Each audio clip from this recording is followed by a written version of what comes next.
Thank you. Yes, my name is Richard Barrow, and I'm just a private citizen, 1909 7th Avenue, New Westminster. I'm not an aspiring actor or musician, just a theater goer and a longtime resident of the city. But I'd like to share 2 or 3 reflections with your worship and the councillors about my experience and my family's experience of going to the Massey Theatre for the 20-odd years that we've been living in this city. And those reflections are these. Number 1, when I've gone to the Massey Theatre over the years, the events that I've seen, to my mind, encapsulate the best of what we have here in this city in New Westminster. And by that I mean this. They're accessible, they're affordable, they're not elitist, and when you go to an event at the Massey, you see a cross-section of the people in New Westminster in terms of age, in terms of ethnicity, in terms of their economic strata and their interests, and that's something very much to be promoted and facilitated. Second, you see excellence. You really do. Now, as I said, I'm not a theater person, but I know just enough to know, and I think we all do, we've certainly heard it from others, that the kinds of events, the superlative events that we see at the Massey simply could not be produced in a studio theater. You need a proper theater with scenery flies and so on to produce those sorts of events, and many, many of them are, as I'm sure you know, because I know you go to them, are locally produced by incredibly dynamic, capable people who live in this city and who support them. And then finally, I'd like to say this as well. There aren't that many theatres like this in the Lower Mainland. There's the Gateway in Richmond, there's the ACT in Maple Ridge, there's the Centennial up in North Vancouver. You don't see any of those facilities slated for demolition, obviously.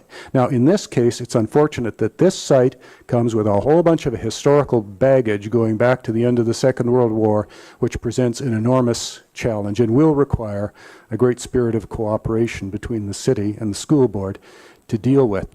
But it really is essential that that happens in my submission. And I'd like to finally say this. The last demolition that we saw in this city of an historical and valued and much loved community asset was St. Mary's. We all know about that.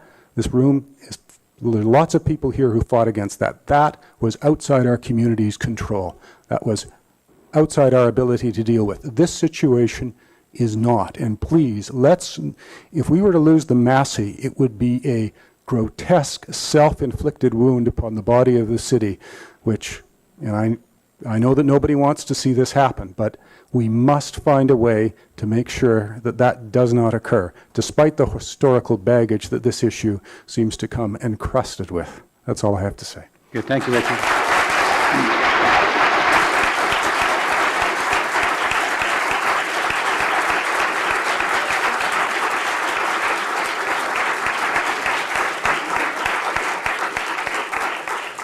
Next is Wendy Harris.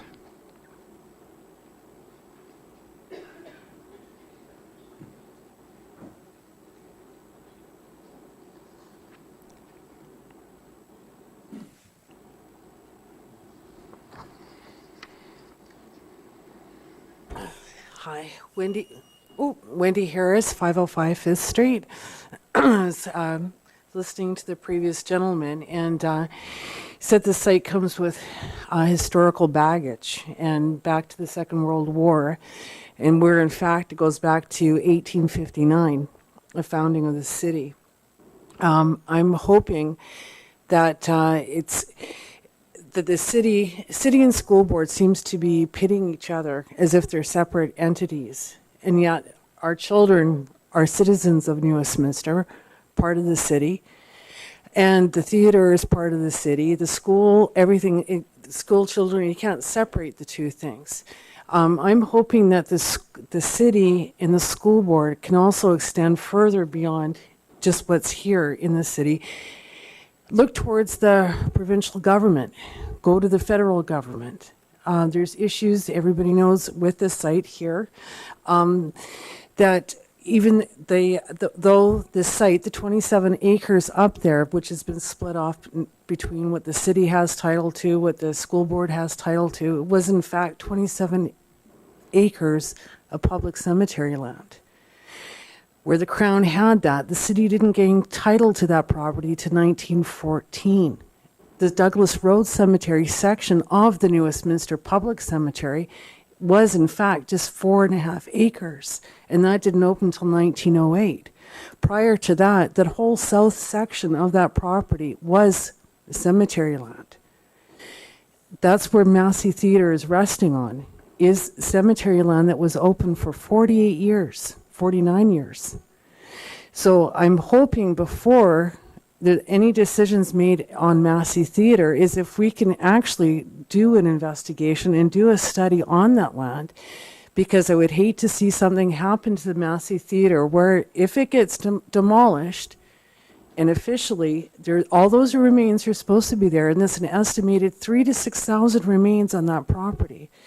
If that theater does come down, and if there is in fact remains under that property, then number one, we've lost the theater, and number two, that again closes down any projects or anything that's going to happen. And that's my concern, is that we're trying to handle, there's so much information here and there's on different levels and it's beyond the city. And then I'm hoping, turn to the provincial government. They're responsible for a lot. The federal government is responsible for another big section for the barracks. But for the provincial, it was Crown land. And before, we need to kind of look towards that way, because I think as a school board and also as a city, there's issues here that are too big, and also the money that as a city, I mean, we can't handle a lot of investigation or even to decommission land, or even what to do with the remains once they're found or if something happens. So that's Save Massey Theatre. Good, thank you.